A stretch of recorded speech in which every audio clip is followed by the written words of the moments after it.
Hello, Eric Marc, Standing in Place, episode 20 something, I think 29.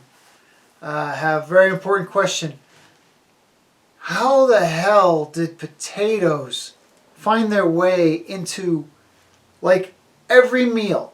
Potatoes are everywhere. It's the most adapted fruit. It's a fruit. It's a dirt fruit. Potatoes are dirt fruit, right? I think it's a vegetable, actually. I'm not sure. I don't claim to be the smartest person.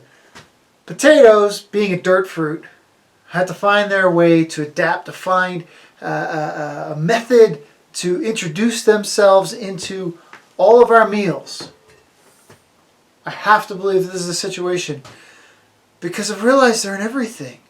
Like, I had a problem for a while. I was putting on weight, and then I went on what I call the French fry diet. And that was not a diet where I only ate French fries. That was a diet where I only didn't eat French fries. Like, nothing else changed. I worked out the same. All the rest of the food stayed the same. Alcohol, soda, water, whatever. None of that, none of those levels changed. The only thing I changed was I stopped eating French fries. And I think I dropped like 10 pounds, like quickly. So, potatoes, clearly, didn't need to be part of my diet on a regular basis. But they're everywhere. They're French fries, they're tater tots, they're a baked potato, they're potato pancakes. How does a potato get to be a pancake? I don't understand that. I've never had potato pancakes for breakfast, but apparently potato pancakes can be dinner. And actually, I don't want to criticize potato pancakes because they're wonderful and delicious, especially if you have some applesauce. So I retract any criticism of potato pancakes other than the confusion of them being called pancakes. Pierogies, potatoes and cheese. What else are potatoes in? Home fries, right? That's just cut up potatoes, hash, because hash is usually kind of meaty. But if you eat fast food at all, you're getting potatoes constantly.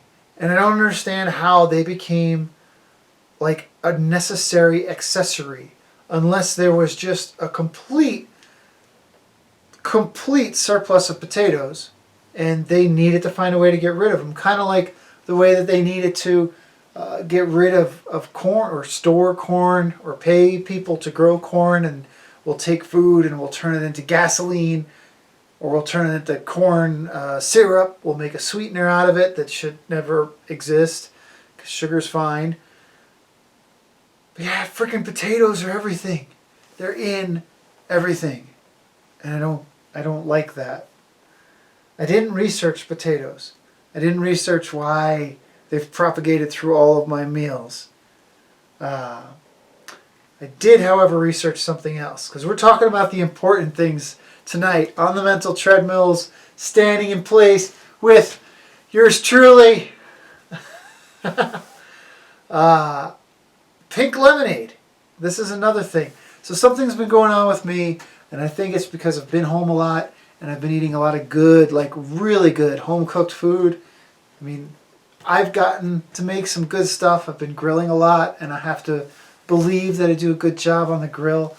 My wife's been cooking a lot. So I've been having like really great homemade stuff, and I'm missing the junk food. So this is why the potatoes are on my mind. I ate junk food twice today. I had second breakfast because you need second breakfast. First I had a healthy breakfast, and then I got what did I have? Bacon, egg, and cheese on a biscuit from Carl's Jr. I wanted orange juice because I love orange juice, and the only way, or the most equitable way to get the orange juice if you're buying the junk food meal already, is to get the combo, which means it comes with these little weird potato nugget things. So, here's potatoes. And then at lunchtime, I had, well, that was very bad. I had whatever the hell they're calling it. KFC has the Louisiana fried hot chicken strips or something. I don't know what they're called, but they're like breaded chicken strips, and there's just like this oily hot sauce on them that kind of tastes good. and then there's like random pickles on it, and they give you a biscuit and they give you French fries, and those French fries were actually delicious. When I worked at KFC, we didn't have those French fries. We had potato wedges. They're pretty good too. But more freaking potatoes, and that's why I'm thinking about potatoes. And I wanted to ask you, let's interact, everybody. How about you list out in the comments why the hell potatoes are all part of fast food meals? Is it just because they store well? Is it because people really love them that much? I've heard of a potato diet, so I told you about my French fry diet. There's a potato diet that's supposedly very, very effective. And the way the diet works is that you can have, I think it's boiled potatoes, and only boiled potatoes. As much as you want, as often as you want. It's just that's the only thing you can eat. And apparently, you reach a point very quickly where you're sick of potatoes, so you don't want to eat them. So you starve yourself and you lose weight on the potato diet. There was a potato famine was in Ireland, and people didn't have potatoes, I guess. I don't know shit about potato famine either. I didn't do good research tonight. At least not on potatoes. I did research the other thing though. So along with my lunch, I got a lemonade. Because I'm being healthy. There's a whole list of sodas, and I'm already having greasy chicken with French fries and a biscuit, and such an American disaster of a fat meal with lacking nutrition. So I got the lemonade because I'm going to be healthy. Because sugar water, at least, has got less chemicals in it, hopefully. And they said we only have pink. And I said, fine, pink lemonade, it's delicious. And it took me from, like, when I received the drink to, I don't know, 15 yards. I, went forward and started making the left turn. Then I went, why the hell is this lemonade pink? I've had strawberry lemonade. And strawberry lemonade's delicious. Sometimes it has little pieces of strawberry. If we continue down the junk food path, like Good Times sells strawberry lemonade, and it's delicious. This is just pink lemonade. And there's no explanation for the pink. Why is the lemonade pink? It doesn't taste different. It doesn't taste pink. It doesn't taste fruity. Does a pink lemon exist? Yes. A pink lemon exists. You know what color the juice is that comes out of it? It's clear. I did look that up, so I know that that's a thing. There are pink lemons, and pink lemon juice doesn't come out of them. So you're not making pink lemonade with pink lemons.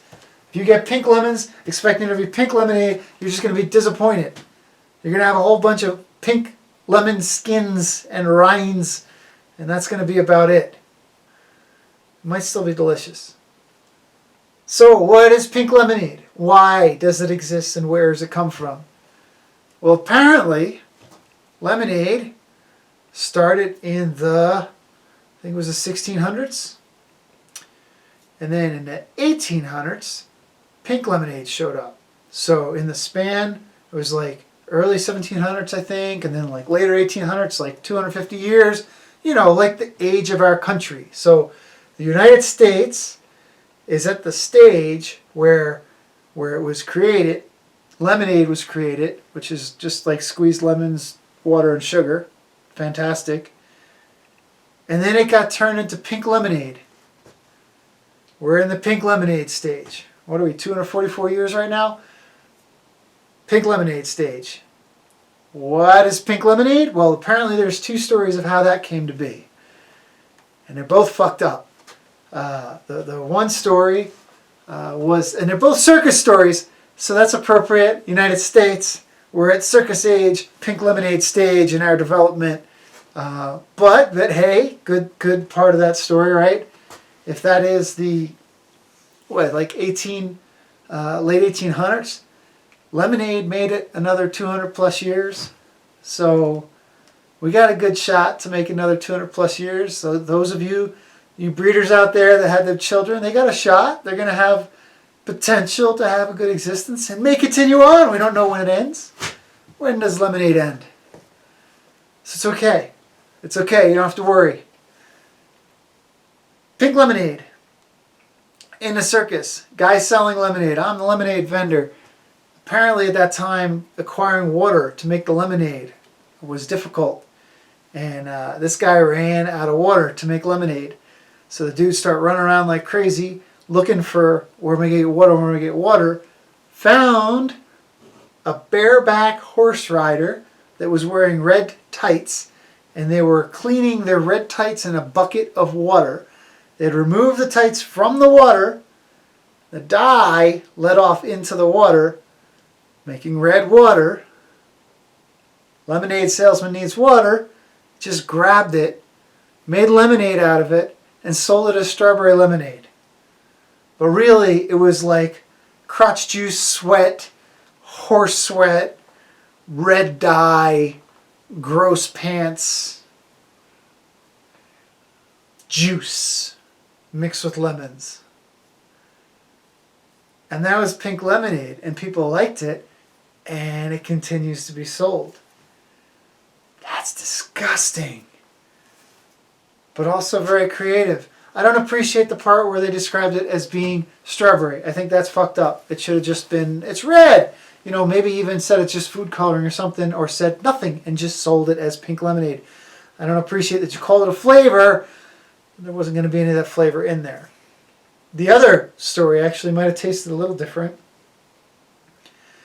And it was also in a circus. So clearly, we are in the, if the United States is lemonade, we are in the development cycle of circus, pink lemonade, creation time. And the way that this story went, also in the circus, also lemonade salesperson, and they were mixing their lemonade, and some cinnamon candies fell in the lemonade. And I don't know if you ever eaten, I used to love cinnamon candies. And you hold them in your hand, they let off that red dye like crazy. The red dye got into the lemonade, and it turned it red, and they sold it. But it probably actually had like a little bit of cinnamon flavor, which might have actually been quite enjoyable. It makes me want to try some cinnamon lemonade. But that's apparently how it came to be. So it seems like the stories both corroborate that it was in a circus where pink lemonade was invented. They both say that it had nothing to do with the flavor. And they're both freaking accidents. So that's where pink lemonade came from, and it's still sold like crazy. As in the place that I just went, didn't even have an option for standard lemonade. They only had pink lemonade. So how did it take over? It took over somehow. Very strange. Currently, it is made primarily just with food coloring. But some places apparently use cranberry or raspberry juice and get it, you know, mix it in, and it gets a little bit of that color, a little bit of flavor. So at least that's something, right? At least that has intentional flavor, intentional design, perhaps. There's also the question of why is it so popular? Like, why is it the only option at KFC when I get my weird oily chicken strips? And apparently there's been research that pink is very calming. Pink is calming. So if you drink pink lemonade, you'll be calm. Where yellow will make you freaking crazy. Yellow is the light changing red, right? Yellow is the warning. Yellow sign is the school crossing or deer crossing, right? Don't hit an animal. I was in an apartment one time that they decided to paint yellow, and it made me like feel agitated. Like, it's not good. Pink apparently is calming, and that is the belief of why pink lemonade is still so popular. Okay, fine. I don't get it. But that's what I wanted to share with you this week. So I hope everybody's doing well. I hope you're staying healthy. I hope you're staying active. I hope you got out to vote. And I don't know if I'll be doing this next week. I've got some stuff planned, and I might not have a chance to record a video. So I'll either try and do one ahead of time, or we might miss next week. And I'm sure you'll miss me like crazy.